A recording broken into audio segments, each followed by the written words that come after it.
Do not confuse this with treatment or mental health advice or direction. Nothing on this podcast is made to supplement or supersede the relationship and direction of your mental health caretakers. Although David Kozlowski is a licensed marriage and family therapist, he is not functioning as a certified mental health professional in this environment, but same applies to any professionals who may appear on the Light the Fight podcast.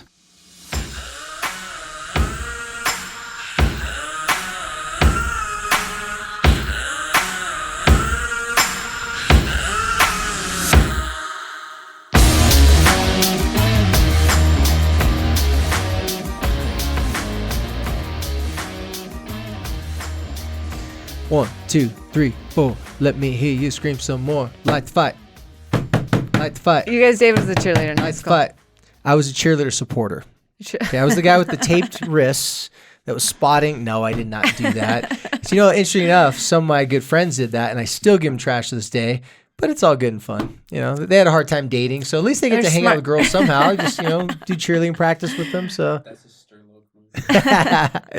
Anyways, guys, welcome to Light the Fight. We're here. We're back. We're happy to be here. We are very happy to be here. Got my fearless co-host with me, Heidi, the queen of craft swap. She loves that nickname. I might be fearless, but I'm not like anxiety-less. Oh, okay. All right. Well, proceed. Is it the same? Like fear and anxiety, two different things? You know what? That's a good question. That's beyond my pay grade. But you guys, seriously, great to be back with you. Heidi and I, as always, we're extremely thankful to all of our loyal listeners, to all you guys out there that support Light the Fight and are continuing to support the Light the Fight. And just a quick little reminder, we got something coming up on August 2nd and 3rd for all of you people that want to start off the new school year, or if you just want to start off the fall with a different change and approach in your parenting styles and knowledge information. We're putting on our next workshop. And what are they going to get from that workshop besides an amazing looking booklet? Oh, well, that's the main thing. Okay. You just get a really nice book. And the t-shirt, that's... Good swag bag, good right. food. Free snacks. That's right, free snacks. And we share a little bit about some other things too, right? I was listening to last week's episode, and I bragged a lot about our course. I was proud of myself. I gave it my best. I call it tooting my own horn is what I called it. Anyway, so if you haven't listened to last week's episode that's entitled Platitudes, just go listen to me brag about the course. So you have to repeat how great it is all over again. Yeah, I can't. That was too hard. No, but really, August 2nd and 3rd, which is about a month from when we're airing. So we just hit July, which is kind of... That just happened. Yeah, that means this is July is what it means. Let me just tell you, to cut out the suspense, next week is going to be the dun, dun, dun, dun, big week in Heidi's life. It was the week that her son passed away. It's also the week of her other young son's birthday. And because of the way Corey passed away, it was kind of like 2 days. It was kind of like the 9th and the 10th. Which is really a lot. Yeah. Yeah. And so we're scheduled to be recording next Tuesday night on the 9th. And I have my toes crossed right now. I would personally, for my own selfish reasons, I would love to have Heidi be on the microphone and let's just talk about 4 years. For her own sake, I'm not asking her to be here 100%. So I said, we will plan on you being here, but if all you got to do is pull the ejection cord and we'll shoot you right out of here into your car and you don't have to record. Yeah, so we'll see. We don't know what's going to happen. I know that it can be helpful. I know it can be helpful to a lot of people, but at the same time, it's your life. So we'll see what's right for you, or you see what's right for you, and we'll take it from there. Okay, that sounds. I mean, my whole family included, we've come a long way, and in other ways, we just really haven't. So anyway, but we're not going to talk about that. We're not going to jump we're not going to rush into that. So wait till after the podcast to stress about that. That's right. So, and real quick before we get started on the podcast, got to give a big shout out to all of our great people over 1-800 Contacts. Not only do they make great contacts, they really support local businesses, specifically our local podcast. So we couldn't thank them enough. They make all this possible. And just great overall people. Yep. And so if you are looking for contact lenses. I don't know. I wonder what the percentage is. Maybe we should Google that. Percentage of people that wear contact lenses. A lot of people. So if you need contact lenses. Thankfully, I don't need 1-800 services yet. Here's what happened to me. Literally, I feel like this happened last week, and this is a side note. I went from not needing reader's glasses to needing reader glasses. I think That's what you get for reading. Well, okay. I was reading Instagram. It wasn't real reading. That's your own fault. So something happens. Oh, okay. Brandon's the best. 61% of the people wear glasses or contact lenses. Okay, so there you go. 61% of our listeners. Anyway. But seriously, 1-800 contacts, they're the best. Today, we don't normally do a lot of current events. In fact, I don't think we've ever done a current event on our podcast. Is that like a thing? Some podcasts do current events? Some podcasts, that's part of their weekly routine because it gives them something to talk about and they weigh in on it. And we just usually talk about Heidi Swap's current events and problems events. That are not past, present, or current. They're eternal. They're always, yes. They're always there. But something that came up on a current event. So before we record this podcast, I record a teen and young adult podcast called Still Trippin' Podcast. If you haven't listened to that, if you haven't told your teenagers or young people in your life about that, what are you waiting for? And it's so great because it really is talking to a teen or young adult audience. We know and we hear that there are a lot of teenagers and young adults that are listening to our podcast, which we love. I think they kind of I think there's this part of them that they want to know what their parents are being told. They're like, what is this crap that you're listening to? You keep wearing that stupid t-shirt that says "Light the Fight." What is this all about? But the Still Trippin' podcast is so great because it's just, boom, talking to them. And here's what I'm here to tell you. As a parent, you should probably be dipping in on that podcast just because it's really what they should be listening to. I think it gives parents a lot of insight, even though it's not directed to a parent. Yeah. Well, thank you, Heidi. And we start off the podcast. We're just trying to figure it out because teenagers really haven't quite come over to podcasts as consistently as adults have. And so we're just trying to figure out what teenagers want, what they're looking for. And in the beginning, I start off like long interviews for an hour with teenagers. And a lot of teenagers, they're loyal listeners. They liked it. But the ones who weren't loyal listeners, they liked it. They just didn't like that they had to fast forward. They just kind of want the nuggets. They just want the nuggets. So now what I do is I just record anywhere from it's short, 13, like 15, 20 minutes a max, 12, like 10 minutes a shorter, somewhere between 10 and 20 minutes. It's just short, direct, simple subjects. Today's subject was on sexting and more specifically sending nude pictures. Guys asking girls for nude pictures, girls having to deal with that. How as parents, we've always been told as parents to talk to kids about the birds and the bees. How many of you parents listening to this, before you gave your little innocent child this phone, talk to them about someone could ask you for nude pictures, someone could ask you for crazy things, someone could, you may hear from your friends, like you may hear from your guy friends, like, oh, I asked a girl for a naked picture, you send them to me. A little 13, 14-year-old boy's like, wait, what? Like you just that doesn't even make sense, right? So I gave some direct information in that, but I wanted to bring it up because after I recorded the podcast, Heidi and I were talking, there were some current event issues or some news that happened about a young man here locally. So what we want to do is I'll have Heidi just kind of touch upon the subject and then we'll use that to talk about it. I do not want to get into, we don't know all the details. We don't know what's going on with this young man. It's just a topic. It's just a topic came up. By no means, we're not going to tell his name or whatever. We're not trying to bring any more hardship on it, but it did bring up this topic that has been coming.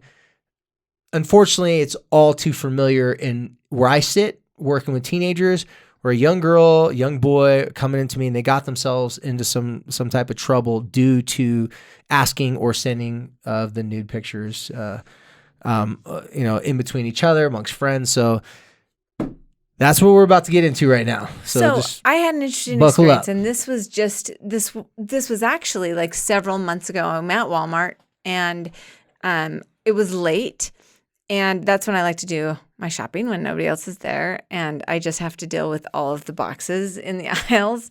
So there's a group of boys, 3 boys, and they were kind of like laughing and huddled around a phone. And like immediately I could just feel like I just kind of knew. Yeah. And so then I was like curious. And so I was kind of like just kind of listening to their conversation. And very quickly I could tell that they had somebody that was sending nudes to them, and they were all just laughing and freaking out, and they're like, screenshot it, send it to me. And you know what? I didn't say anything to those boys. I just kind of sort of meant like, I know I'm not supposed to do this, you guys, but I kind of just freaked out. I was just like, oh, ew, they're, putting it in the secret album, like I don't know what. And I just thought, what's happening? What? I guess that I'm far enough removed. I'm stuttering because like nakedness and me, like I'm very uncomfortable with it. You guys, don't you probably regularly know. send out naked pictures to people? I do not. Okay. I do not look just so you guys know. Anyway, so she has not done that, weeks now? So I'm just kidding. Go ahead. So Continue. I have a conversation with my daughter, and I'm just like,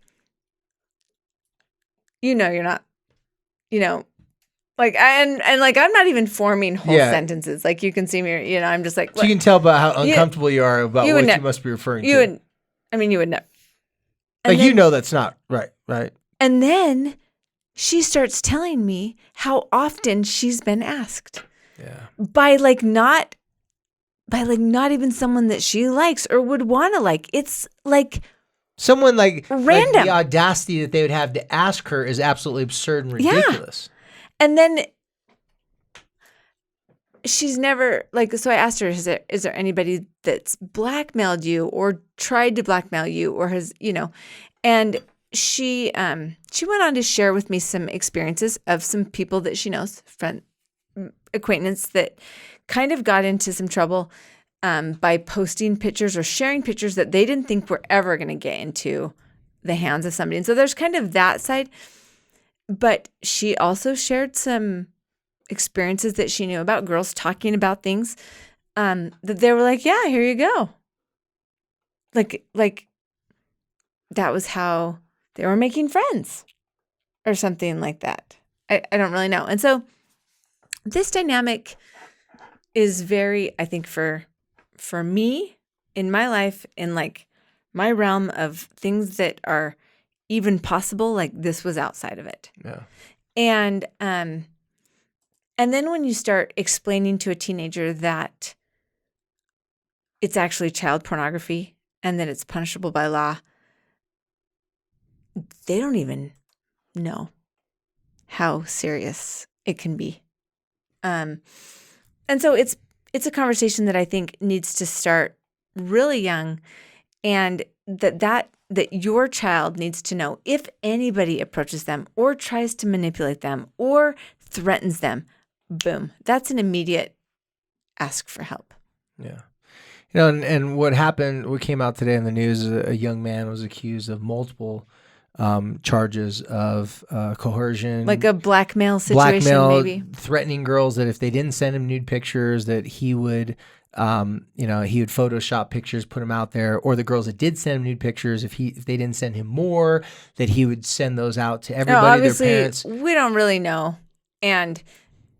But by the way, this story, whether it's true or not, this happens all the time. Right. Well, and even, we talked about there was a young man from Utah that had gotten involved in actually sharing nude pictures of himself. And then somebody on the other line, on the other end of, started blackmailing him. He tried to pay him off. They still told him that they were going to take these pictures and ruin his life. And he chose to end his life. He took his own life, and this was several months ago. But again, he didn't know who he was dealing with. He did make a choice that wasn't a great choice in sending a picture of himself. But then that left him in a very vulnerable. He didn't want anyone to know he didn't, and it even when his family has spoken about it, it wasn't like something he was doing all the time. He got groomed. he was being played. And so this is a real thing. And I don't think we can blame it on certain media. I don't think we can blame it on kids. I think we need to battle it with education rather than trying to blame it. Well, yeah. Personally, well, let me go all the way down and let's start from this. Little confession for everybody out there. If I was 16 years old and I had a smartphone and I had some of my buddies telling me about a girl who was sending nude pictures to people, there's a very high probability I, out of curiosity, would have asked her as well. The difference is even looking back when I was 16 years old, I was more curious than I was troublesome. Like, I wasn't trying to make trouble for people. And unfortunately, I can't say that's the case with all young people, but I wasn't trying to make trouble. No kid wants to get in trouble. No. I mean, make trouble. I mean, like, I can only speak for myself. Blackmailing, you mean? Yeah, like, I was, in my dating, courting girls, stuff like that, I was never the overly aggressive asking girls. I've never whistled at a girl that's ran by. I've never, hey, what's up, girl? Can I get your phone number? Never done that in my life. I was definitely more shy in that aspect. But if I'm being honest with myself, looking back at my former 16-year-old self, the curiosity and the buzz of guys talking about, like, wait, what? That's even possible? A girl would even send that to you? And then other girls like, wait, you send a picture to that boy? This is how it starts. Kids, for whatever reason, will do it. Then other kids are like, oh my gosh, I can't believe you did that. But then they saw that person did it. It didn't seem to have any problems. It didn't seem to have any negative outcomes because it might have been a girl who liked a boy and a boy who liked a girl. And so it seems like, oh, wow, that's something you could do. Then if that girl actually got the guy, that could send the wrong message to another girl. It's like, oh, this is what is required in today's world. If you want to get a guy, not only do you have to look good, stuff like that, you have to be willing to send them these pictures because let's face it, teenage girls specifically, just like teenage boys, do you think they're trying to play it cool and act cool? Or do you think they're trying to be uptight, super obsessive compulsive and worrying about their future? They're trying to be cool. When you are a young girl or a young boy and you meet a group of other teenagers, you want to be accepted as quickly as possible. And what happens, and I'm going to talk from extreme experience, but I'm going to be telling you general situations because there's been too many young people. And plus this type of information, I gotta be really careful not to give anything away of who it might be. But I'm just saying, generally speaking, I've talked to a handful of young men who were, I should say one girl and a handful of young men who were blackmailed for sending nude pictures, that type of sort. One particular case, the parents paid a lot of money. They wanted more money. Then they had to get the police involved. Unfortunately, I've had more experience in this one I'd want to. The sending nude pictures from a girl to a guy, the reason why I want to talk about this is not only is it happening more and more often every single year, the consequences are becoming much greater consequences. Because the same girls that are telling me, I'll be general in stating this is mostly girls sending the nude pictures from guys that are asking. I mean, I'm hearing of girls who just like get the random picture from. Well, a lot of girls will say, I'm going to use my friend's picture, or they'll take a picture from online, pretend it's them, so it makes them look better. What they're not realizing is they're feeding the beast. So, okay, let me break it down to the raw basics. If you have a daughter that is struggling with self-image, insecurities to an excessive amount, she is more likely to be in this category. If you have a daughter that has had inappropriate or, if she's had bad things happen to her, if she's molested or these types of things, they're going to fall more on the category of a higher probability of being susceptible to this. If you have a young man that has high pornography usage, he's more likely to ask and have such a request of this nature. So it's like two things are happening at the same time. With social media and with the comparing yourself to other people based upon how many followers they have versus how many followers you have, how many likes they get versus how many likes you get, how many people they have interacting with them. If girls are trying to get more interaction and getting more people's attention, and they're comparing themselves to other girls more, and if guys are looking at more pornography because the accessibility to it is it's absolutely unreal how easy it is to look at it. Both of them are living in a category that we talked about on our podcast a long time ago, something called the super normal. Right. So it's a terminology used in pornography and sexual addiction recovery, where you take something normal like sex, and then when you put it in the context of a pornography movie, now sex, which is biologically normal, that's how we got to be on this earth, right? Someone had to have sex to make us. We kind of all know that is there, but then they take this thing that's supposed to be normal, which is sexuality, and they create this situation where as soon as someone presses play, it's instantly seconds or minutes where this person, being a girl, goes from just standing there talking to now she's naked, now she's doing all these sexual things. That happens in such a short period of time. The brain doesn't, there was no dating, there was no courting, they didn't have to get married, they didn't have to go through all these different types of things. So they take something that's normal and makes it super.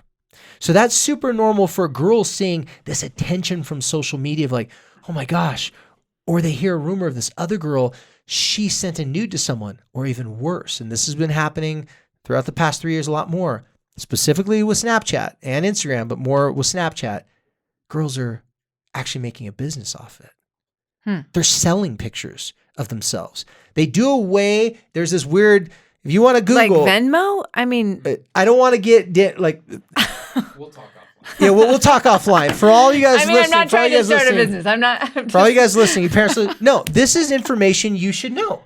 Because when you get random requests on Instagram, happens to me all the time. I'll get a random request from Jessica 352967943. You click on it. There's one or two pictures following tons of people. These are all pathways and signs to private DMs of people Venmoing people money for pictures. Snapchat doesn't do it. Instagram doesn't do it. People have learned how to use these forms to connect with people. So there's the asking for pictures. Okay, I totally didn't know about this. Then there's making money off of sending pictures. So back to what I was saying with girls seeing that, wow, I can make money doing this. And it's kind of inconspicuous. It's off to the side. And then guys over here saying, I'm looking at girls doing these crazy sexual things. And then I heard there's a girl at my own school that actually is willing to do these things that I seen on these videos, or at least close to it. The adrenaline, the curiosity, the dopamine that starts happening is very, very powerful. So you have these boys over here who are watching more than their fair share of pornography. And when I say pornography, loosely saying whether it be on Instagram with pictures, whether it be Twitter links, whether it be actual real pornography, like with the videos and everything, whatever it is, there's such a massive influx of people looking at this, which objectifies women, because the more you look at women as just sexual objects, it's hard to see them as people to talk with. Then guys don't want to take the time to talk and be patient. If you go and ask a girl on a date, she may say no. If you press play on a pornography movie, there ain't gonna be no's in there. Okay, everything's yes, yes, yes, yes, more. So what happens is that supernormal creates this lack of patience for boys wanting to even communicate with girls unless they have a guarantee that they're going to get what they want. Okay, now if you're a married person, you're like, that's how I feel sometimes with my husband. Like, he won't be nice to me unless he's horny, unless he wants something from me. Or if you're a husband thinking, oh, my wife is only doing nice things for me because she wants something. This is happening, but at a very primitive level with teenagers with high hormones. Obviously, the hormones are changing and they want to be accepted and liked by one another at the same time. So I'm just trying to paint the story of this huge boiling pot that has all these problems mixed up in it. But I'm telling you, as parents, the greatest advantage that you have is you have to be able to educate yourself. So I want you to Google how girls do this, how this happens. The old school parenting approach would go to a kid and you'd go to your teenager. If you're scared about your teenagers getting involved in any of this type of activity with their smartphones or with technology, the old school way would be like, hey, listen, that's horrible. Girls who do that are sluts. Guys who do that are horrible guys. It's like, that's stupid. If anyone ever does that, blah, it's just shame, attack, and you're degrading it. Well, what if your kid that you're talking to, one of their best friends made the mistake and did that, and they're thinking, well, they're still a good person. They just made a mistake. So now you make your child defensive of something that they shouldn't be defensive of. They should be fearful and worrisome about this. So as a parent, your approach, I always suggest, should be more along lines, okay, I want to talk to you about something that's got me concerned. You may not even know this is a real thing. It may not even be on your radar. But with this smartphone, here's what's happening. Talking to 10-year-olds about this. Okay, my daughter's 9 years old. When she turns 10, she will not have a phone from now until 10. I don't know about 10 after. But before she even gets a phone, we're going to start having conversations with her about this, because we already have conversations with her about anything she's curious about. But this is something we're not wanting her to be curious about. We're wanting to control the narrative, but not telling her it's bad, it's horrible. We're going to tell her this is happening. And then we're going to say, what do you think about what's happening? Do you think that a girl should be doing that? A boy should be doing that? Now, granted, we'll have to lead into this in a couple of conversations. We're not going to just jump right in and go, hey, people are going to text you naked pictures of themselves. What are you going to do about that? It takes a certain types of tact. But the parents that are already giving their kids cell phones, I'm telling them, as you're handing the cell phone, it comes with a lot of warning messages. And the warning messages aren't things that could happen. You're telling them, hey, listen, see this boy on the news here? This did happen. You can give them actual proof. My concern is not just for you, it's for your friends. It's for everybody else that does know this. So let's build up a team. When you hear your friends start to go, gosh, this boy asked me this, you now have information you can share. You can tell them to not send him a picture. Instead, if this is the first time your kid has ever heard that this even happens from a friend of theirs, they're going to be so shocked. They're not going to know what to say. They're not going to know what to do. They might be sitting there going, wow, I wonder what she's going to do. Or I wonder what my friend's going to do. Is he really going to ask this girl for a naked picture? If no one's coming to the table with any actual knowledge or information that's been talked about, they're looking at their peers saying, what are you going to do? I don't know. What are you going to do? Too often peers are trying to impress each other. That trying to be cool factor is so much. Every time I've ever talked to a girl that sent a picture to a guy, came down to a couple basic things. She wanted the guy to like her. The guy asked for it. She was totally caught off guard, didn't see it coming, but because it was such a shockful thing, and she sent it. Now we walk back to the past. I say, okay, a year ago, what'd you think about when boys asked you for, a picture then? It's ridiculous. I would never do it. These are some of the same kids that say they would never try drugs, and then they try drugs. Then they never try harder drugs. Then they try harder drugs. The curiosity is driving our youth so much because that's just part of our natural being. We're very curious beings. But if we approach them as parents with knowledge and information, not to tell them to not do these things, but to have discussions with them to understand why it's happening, the dangers that can come from it, then they become a part of this learning process. Tell them, they're going to forget. They may take offense to it. They're going to think, oh, it's stupid, ridiculous. Show them just the articles and make them fearful of what could happen to them. I don't think that's really going to get it. But if you involve them and inform them and just have conversations long before they're even in that realm, those are the families that have less probability of this happening to. That's how you fortify yourself. That's how you protect yourself. You have the conversation. If you go back to listen to any of our podcasts, how many times we tell people, they say, okay, when do we give our kid a cell phone? Well, you start talking to your kid about them getting a cell phone, why they should have one, what are the dangers of it long before you give it to them. I'm talking to my daughter at 9 right now. And I'm not saying, oh, I'm so perfect at this. No, I've learned from a lot of families that makes me highly motivated to talk to her at 9. She's not even asking for a phone. I mean, a little, but not really. She's now telling us, like, yeah, the girl in the school and in our church class has a phone. She's got the brand new iPhone 10 and nicer phones that I have. And then me sitting there going, that girl shouldn't have that. If I started harassing and that girl's bad for having that, well, it's a sweet, nice girl. Her parents took the bait, gave her an iPhone 10 at 8 years old. And now all the other parents are going, really? Are you serious, dude? Like, you're going to give your kid an iPhone 10 at 8 years old. Thanks, man. Appreciate it. Thought we're all in this together to try to hold out as long as we can. Nope, they just don't want to hear their kids playing because they got too many. I get it. I get why you just want to give them their phone. But if you have the conversations before it's time to have a phone, then having the phone is just the next conversation. That should be the same thing. Your daughter having someone ask her for news. If your daughter knows that you're not going to freak out and just go report that kid to the police and do all these things, because if it's a person she knows, she doesn't want to get this kid in trouble. She just doesn't know how to handle it. If you've already had the conversations, why wouldn't she come to you?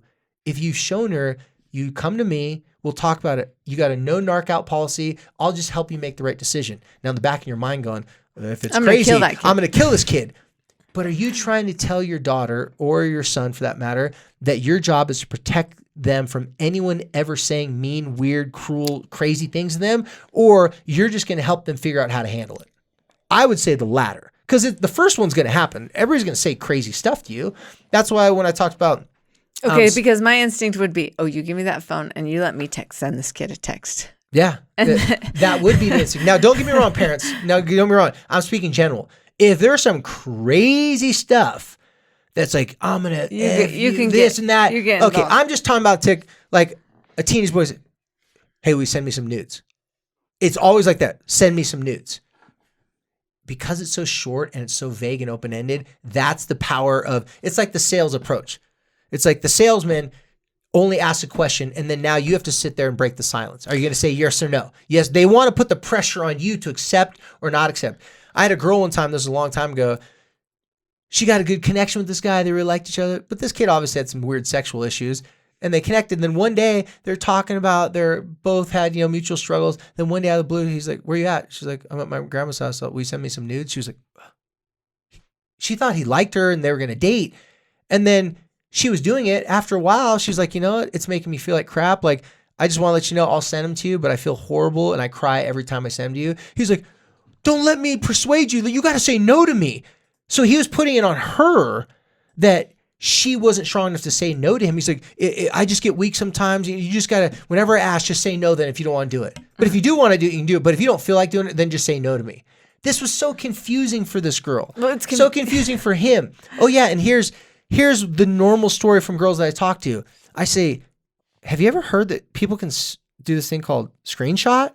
And they can send that picture to other people? I can't tell you. This is going to blow you guys away. I'm looking at the camera now. It's blow you away. How many girls have told me this exact words? Oh, well, no, that's not a problem. I go, why not? Oh, well, because he said he erased it because he didn't want his parents to find it. 15-year-old girls. I lied my whole entire life to girls. Like, they don't understand. I was just like sitting there going, oh my gosh. And then I just simply looked at him and said, so last week you said that he said he was going to be somewhere. He's going to call you back and he never did those things. And he only contacts you when he wants those pictures. And you're telling me that he lies to you all the time, but he's telling the truth that he erased those pictures, of course. But this one, he would never lie about that because you know him so well from the 10 conversations you've had through texting. And then I tell him some of the deeper stories about the girls, suicide attempts, leaving schools because it got screenshot. And then they look at me and they're like, oh my gosh, like, it's true. He's lied to me about other things. Why wouldn't he lie to me about this? And instead of looking at them like, what's wrong with you? I'm looking at them saying, let's peel back this covering that's blinding you from a basic, simple truth. And here's the basic, simple truth. You don't want to see the truth. The truth is, you don't want to face the reality that you don't feel like you can get a guy just to like you for who you are because you don't feel like there's enough about you to like. And I hate to say that, but I haven't talked to any girls that have sent nudes. Now, maybe they weren't in that place their whole entire life, but when they sent the nudes, oh, they're right in the insecurity zone.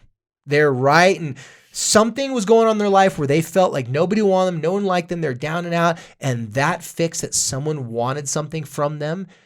And they'll tell me, like, you don't know what that's like. I say, you know what? I don't know what that's like. The closest thing that I can relate to that is when I sold drugs. When I sold drugs, people wanted me. They called me in all hours of the night. When I say drugs, it was marijuana. It wasn't heroin for those who care about that stuff. It was my younger years. I wasn't doing crystal meth and marijuana. I thought I should probably the statute of limitations is up. Yeah, plenty years. Yeah, plenty years ago from that. But I can relate. Because even when I was giving people drugs, they weren't my friends before then. But when I had something that they want, guess what, girls? You are the drug. You're the dealer and you're the product. The people who are struggling with sexual issues, they're doing it in the silence of their own mind and their own, iPads and their own phones. They have serious, deep, dark issues. If you feed them their drug, they get that sign and they get that signal in their head. I just got to keep on asking and I'm going to keep on getting it. So what I've given to girls, a lot of girls, I've given this simple advice. If you're walking into a situation, parents, there's this little terminology called F-boys, which means it's like the guy terminology of a male slut, right? And girls finally came up with a terminology to make guys feel bad, because for years it's just been slut for girls, right? There's nothing to insult the guy. So now they successfully, women, they came up with the successful term, because F-boy means exactly what you think it means. It means a boy that's only looking for that, and he's saying whatever, he's saying crazy stuff, and then he's nice, and he's playing all these different types of games. But what I tell girls to say to those boys, you have to say it before they ask for the pictures. You're not dumb. When you're around a boys that like, they're all matchy, they got their hair too tightened up and they're all acting cool and they're just trying to be the coolest kid in school. If you're around those boys and you want to set the precedent, the first opportunity you get in a conversation, you need to make fun of boys that ask girls for nude pictures. Oh, that's a great idea. What you do is you say, man, you guys are so cool. I like hanging out with you guys. Man, the last group of guys, they thought they had game. And after we talked a couple times, they started asking me for nude pictures. And you know what I said?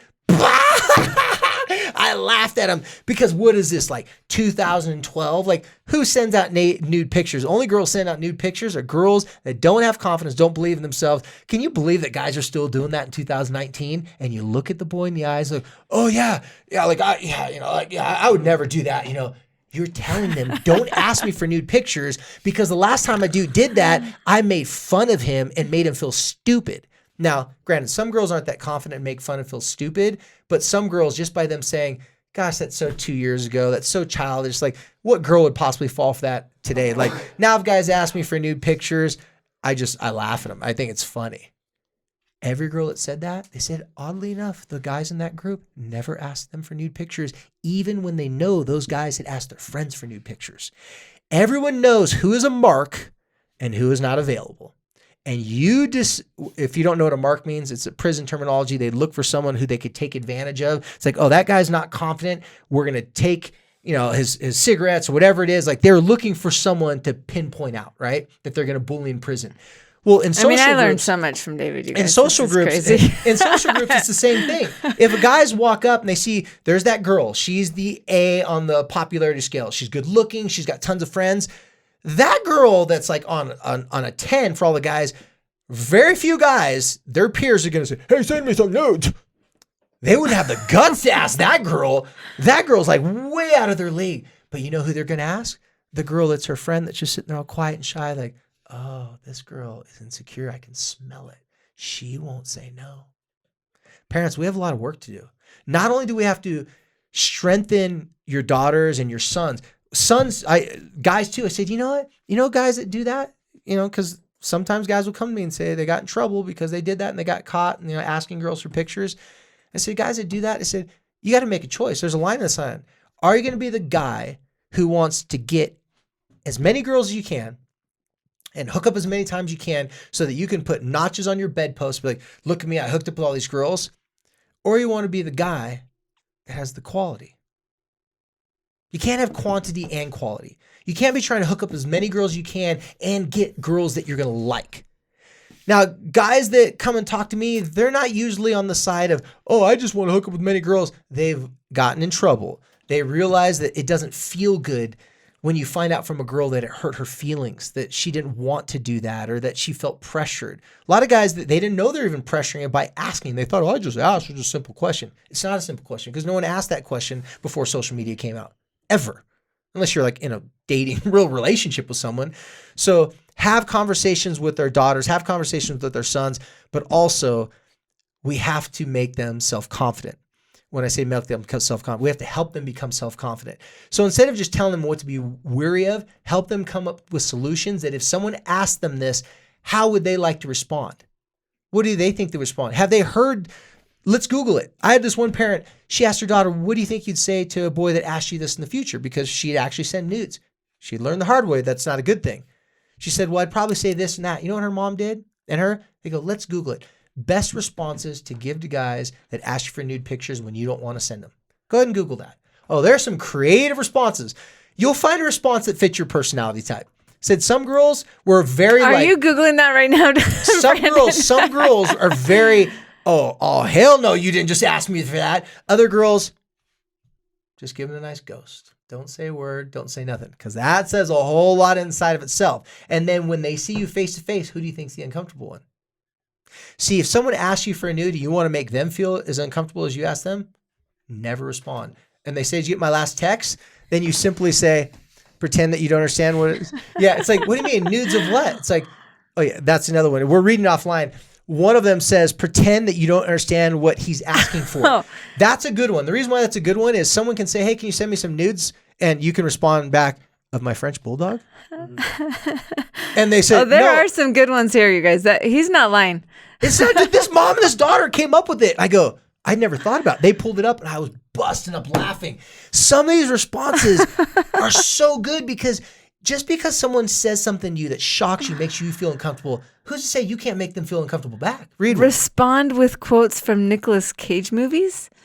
Put a heavy emphasis on quotes from The Wicker Man. I've never even seen that show. I don't know what that is, but okay. It's not in the Googles. Quotes from The Wicker Man. I don't even know what that is. So you guys are, wow. Yeah. This one girl, very creative, she said 13 reasons why not. And she just said, first, I'm not into you. Second, if I sent this to your mom, she wouldn't like that. She just went down because of the 13 reasons why, right? Yeah. And why not? I said, why'd you do that? She said, well, my conversation with this young boy was he was talking about he doesn't see why girls want to commit suicide. And, he thinks all girls are doing this for attention. And she was debating with him, like, that's not true. She was trying to say that some people can really be suicidal. And after that conversation, he was like, I guess you and I just think differently. I guess we're going to have to find a way that we can connect on. And so the next text he got from her, will you send me some nudes? And so she said, 13 reasons why not. I was like, high-fived her because after that, she saw him in person the next time. She said he couldn't even look her in the eyes. So if someone is going to make us, no one calls us, say, hey, I'm going to ask you a really uncomfortable question tomorrow afternoon. Just want to give you a heads up. You have to know ahead of time how you're going to answer ridiculous questions. And that way, when you get asked the ridiculous questions, you are in control. You're in the driver's seat. So what do you think about that idea? Googling some ideas of how to respond to that. Well, I like this one. Bombard him with cat facts. One of the best people, if you guys have ever heard of Shaquille O'Neal, okay, I'm assuming most people have. Of course. So a long time ago, he came to play when he was at the Lakers. He played the Utah Jazz. I'll never forget this interview. They're interviewing him at the court, like the day before the game. They said, hey, Shaq, what do you think about being here to play Utah? I think it was in the playoffs, something like that. And blah, blah, blah. They're going off all these questions. And he sat there and he looked at him. He's like, well, I've had a great couple sessions on the snow slope. I never thought I'd get into snowboarding before, but I'm actually really quite enjoying it quite a bit. Like, wait, what? They're like, you like snowboarding? Wow, we would have never thought, like, how did they get a snowboard? So they started bombarding questions, snowboards. He's like, yeah, being here in Utah, the Jazz, they're a really tough team. And he had them running around in circles. They could not get an answer from him. And then they realized they were being played. He said, I'm going to control this conversation, not you. And they just stopped asking questions. Well, what's funny so in that example about is this, when right. you disrupt the conversation, some people don't feel comfortable saying yes or no, but by sending cat pictures, there's so many gifts that you could send that's just like, and just a couple ideas, someone asked you, send me a picture of nudes. You can send them a Jedi picture. It's like, ask me again, you will not. You're like, you could just make up, a picture of Christ doing like the Catholic like cross sign on their chest, like, oh, blessed art thou. It's like, hey, don't you have Boy Scouts tonight? You can say something. It's just like, just but joking around and being light this with it. really is such a great solution that obviously I hadn't thought of before, because my solution was, oh, give me your mom's phone number right now, but what this does is it just takes like it just takes away like the victim-y, because my immediate response would be, you even would think I would do that, or feeling like you've just been infiltrated, or someone's coming after you, and so I love this, like, oh yeah, and then start just hitting them up with something that puts you in control of the situation rather than feeling like you're being. Let me tell you, there's a numbers game. Earlier I referred to F boys. I think you can realize what the F word means. Boys that just want to hook up with girls. If you get a text from a boy that asks you for nudes, you're not special. I hate to break the news to you, young ladies. You're just one of 30 people I asked that question to that day. It's a numbers game. There's an old YouTube video about why F boys get so many girls. And this Asian young man, he did a great video talking about they say such outlandish, crazy things, like asking for a nude picture. That was invented by F-boys. Saying like, will you do this to me? Will you do this? Even not even ask for pictures, just crazy stuff, saying things, well, F you, I hate you, I never want to talk to you after you and the girl just had a good conversation. What F-boys do is they disrupt a girl's mind. A girl's sitting there, why would they ask me for pics? Why would they be so mean? I thought he liked me. We made out last night. I thought it was cool. And now he's saying that he just texted me, you're a slut. I'm like, what does that even mean? And so her mind's going crazy and the boy's just toying with her mind.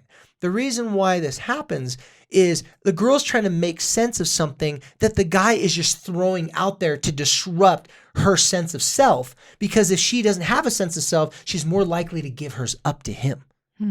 The quicker you deal with these responses like we're talking about today, the quicker you Google, the quicker you encourage your daughters to have comebacks on deck. I love it when someone tries to insult me when I've had a comeback waiting for 2 years for someone to say just that to me. I say, oh, thank you for someone saying that to me. Because there's been plenty of times in my life where someone will say an insult to me and I don't know what to say. And then hours later, I'm like, dang it, I should have said that.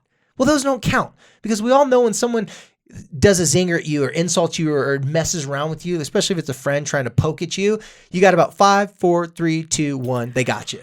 If you can't respond in that 5 seconds, it's done. So the same things with F-boys. They say such like harsh, disruptive things. We don't know what to do. Then we start going inside of our head. Unfortunately, some girls, they don't know how to handle it, or they've had experience that was innocent before and they do it again. The girls that have information that have already Googled this, have it on their phone what to say if someone asks you for this, they can just copy and paste that and pop that in there. Funny gifts. You can be jokeful. You can be whatever you want, but you don't have to not be cool. The biggest issue that girls had when they told me they didn't respond or didn't know how to respond, they didn't want to think that they weren't cool. They didn't want to think that they were preppy or whatever. Here we have a big issue, in my opinion, in Utah, because it's such a strong religious background that so many girls don't want to look like they're a goody two-shoe Mormon girl. And a lot of F-boys know that. So if they come from a Mormon family, but they're trying to hang out with the cool kids, well, you can only be so cool if you're trying to read your scriptures and be holier than thou. So kids will be like, oh, you're just one of those goody two-shoe Mormon kids.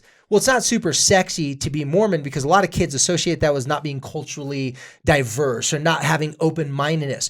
So a lot of kids, to protect themselves of being judged just because their religion has that stigma with these people, they want to prove to themselves that they're not too uptight. So they'll start to curse a little. And they'll try to pretend like it's cool when someone, hey, you want to smoke this? Oh yeah, sure, whatever. It's the classic peer pressure. But what it is they don't know what to do. They're being manipulated by people who know how to manipulate better than they know how to respond. So why not flip it around? Give your kids the street knowledge of how to manipulate the situation in their favor. No one's giving them advance notice that someone's going to try to take advantage of them. So why not be prepared so that they're not able to be taken advantage of? So I'm assuming there's like... And you see me, I'm going off on this. If you're watching this YouTube, I'm really passionate about this one because this one really breaks my heart, because when I see people taking advantage of the weakness and the vulnerabilities of the people that I'm trying to help get them out of the difficult situation. Recently, a young person was suicidal for a situation, wasn't exactly like this, but had to do with nude pictures. The mom wants to kill the girlfriend and the son is suicidal, and I'm sitting here putting my hand on my face going, oh my gosh, like this kid's too vulnerable. Like this is not a good time to be messing with him. And sometimes it's the girl. So yeah, that's why I'm very passionate about this, because it's affecting kids in a way that they don't feel comfortable talking about. So let's start the conversation so when it does happen, they don't have to fear that we can't handle that truth. So can you like Google how to say no to drugs, or like how to say no to like, okay, if you ask me, I like to say things the way I know it makes teenagers feel comfortable. If you ask your typical parents, it's corny, cheesy stuff that teenagers would never say. Oh, that's what like if someone asked me, like this one I kid, don't think so. This one kid said, hey, listen, hasn't been, doing drugs for a while, still wants those friends, but every now and then he'll get tempted. So now he came up with a bunch of good comebacks. Friend asked him, hey, you want to smoke this? Want to get high? It's like, I'm already effed up. I'm already too high. Because that's how he talks. And they look at him, they go, well, we didn't see you hit anything. He's like, man, I'm high on space, bro. Did you know the world's flat? And like, okay, you don't need any drugs. All right, bro. Like, you're good. He just started to act crazy and weird, but in a funny, lighthearted way. And they go, okay, whatever, and they just keep on going. But if you said, no, I've made a commitment with my counselor and my parents, and see what's happening in our house right now is we're trying to work on a relationship. And no freaking 16-year-old's going to stand up to their friends like that. Googling it, how to say no to drugs, is not as good as saying you get all corny stuff. So Yeah. That's why I'm bringing this. I didn't say Google this one. Yeah, the one to Google that we just talked about, because it's such a fresh new topic, you're getting fresh insight on it. The Gotcha. say no to drugs one, unfortunately, a lot of those things are coming from people that have never done drugs. I've done drugs, so I know how to say no to drugs, and it's usually being a smartass. Someone says, oh, why don't you do drugs? I'm like, well, why don't you just get me a spot underneath the bridge? Because that's where I'm going to be at. It's like, oh, like, you want to do this? Want to go get drunk with this? I'm like, yeah, okay, let me call my attorney real quick and file up the divorce papers real quick. Because if I get drunk, I'm going to do something stupid. My wife's going to have to leave me. Like she's going to be too embarrassed to be with me anymore. I make stupid jokes like that. And people go, instead of being like, I don't drink alcohol. I don't do drugs because that's not part of my morals. Okay, we're getting a little bit too much info here. There's better ways to say no, okay? Nobody wants to hear why you're going sober, why you're trying to change your life, unless it's one-on-one and you feel like you have an intimate connection with that person, and it could be a meaningful conversation. Right, sure. Don't try to coach and teach your friends about how to live their life, especially if they're stoned or drunk. They don't want to hear that crap. Just say, I'm good, I'll pass. And if you don't feel comfortable with that, be sarcastic or make a joke of it. Great conversation to have with your kids. And you might feel uncomfortable. Like maybe, I haven't. Oh, by the way, real quick, for all you parents that have lived a little bit more of the wild side, I want to tone it back. Yeah. Some of the parents that had wild lives, they'll sit down. Like, I had to talk with my kid. I'm like, oh yeah, did you talk to a kid about sex? Yeah, I told him, say, hey, listen. So when I was 14, I was having sex. You're already 15, you're having sex. So you've already done better than me. I'm like, wait, what? I'm like, what? I'm like, wait, what was the top point of your conversation with your kid again? They're like, I don't know. I just thought I'd tell them about my past. I'm like, no, that's not the conversation of telling your kids how crazy lives they've lived and you're going to be okay, and then get into a discussion about how they should live their life differently. Be careful as a parent. If you've lived a colorful life, you don't want to emphasize too much on the color and normalize it, but you do want to emphasize that you can relate to how difficult it is to say no. You don't have to say, I slept with the whole football team when I was in high school. You just say, hey, listen, I made some mistakes. Like, you can just give enough information to relate, but don't try to act like you know what it's like to be asked for nude pictures. Because if you're a mom that's old enough to have a teenager, ain't nobody's asked you for nude pictures. Okay, like that doesn't happen. That's a different world that we lived in when we were younger. So just take this information. If you're more of the conservative parent, try to get comfortable with having the conversation. If you're more of like the worldly life experience parent, make sure you don't do it too colorful because you may miss the message. There's also been an episode, and I don't know the number of it, but it's like know less so that you can know more, which is the less you know, the more your kids can learn. Kind of an opportunity for you to let your kids teach you about what's going on, or what they're hearing. And yeah, if they can tell you what they hear and you don't get shocked and don't freak out about it, now you're off to a good start. So I think that because this is something that we didn't deal with when we were in their shoes, this is a good one to let them instruct you, teach you, help you understand what's going on. And then I think you can bring some of this information, like what David's just talked about, and really give them a tool that they can use. Because I wouldn't have ever thought of what you just shared, like to go ahead and make somebody feel stupid for ever asking for something before they've even asked for it, and then empower your kid. How great of an app would that be? You just gave me a thought. An anti-F-boy app. An app where you click on it and how to respond. You just put in what the F-boy said, and then it kicks back a good, like, vague response. Anyway, sorry, go ahead. Somebody write that, Brandon write that down. That's the next business venture we're going into, because I have a feeling people will pay the $2 for that app. Oh, gosh. At least the parents would. Absolutely. Well, you guys, as usual, you're getting it from, the source here, because, and I always say this. I just got my finger on the pulse. Not even joking. Like, it's the opposite of what I would do every single time, which is why I'm so thankful for this information. I appreciate, David. I appreciate you sharing it. And, it is amazing for me to watch you interact with teenagers. They trust you. You're like the teenager whisperer or something. I don't know. I'm the older teenager. There you go. The OG, I guess, Yeah, right? the OT, older teenager.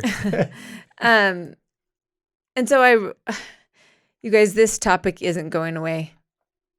It's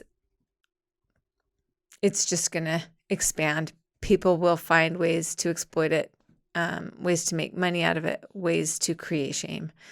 And when there is shame, there's dangerous situations.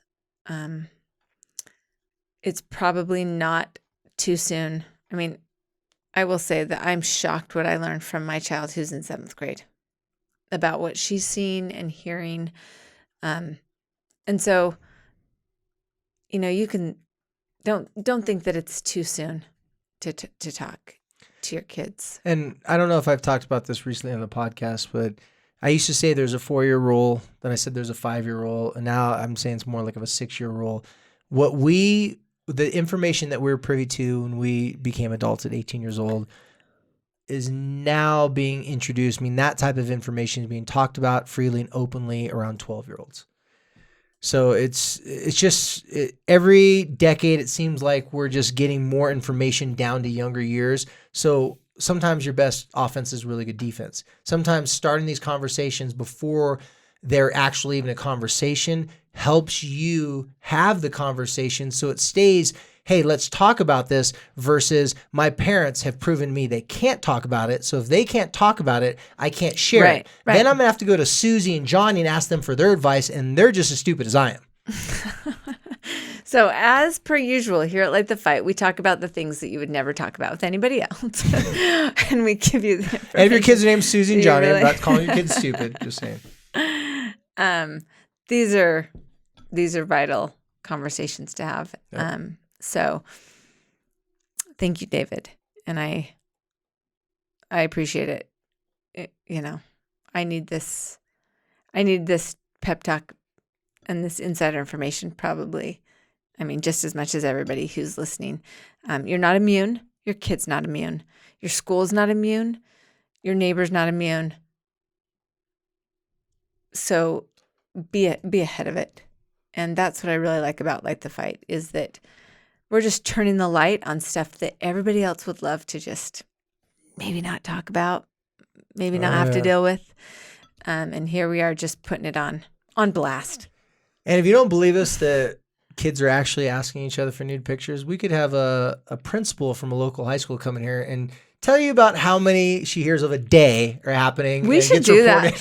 We should do that. We have a great principal we could have come in here. She could tell you some real truth what's going on in those high school walls every single day. But as always, we're thankful for you willing to listen.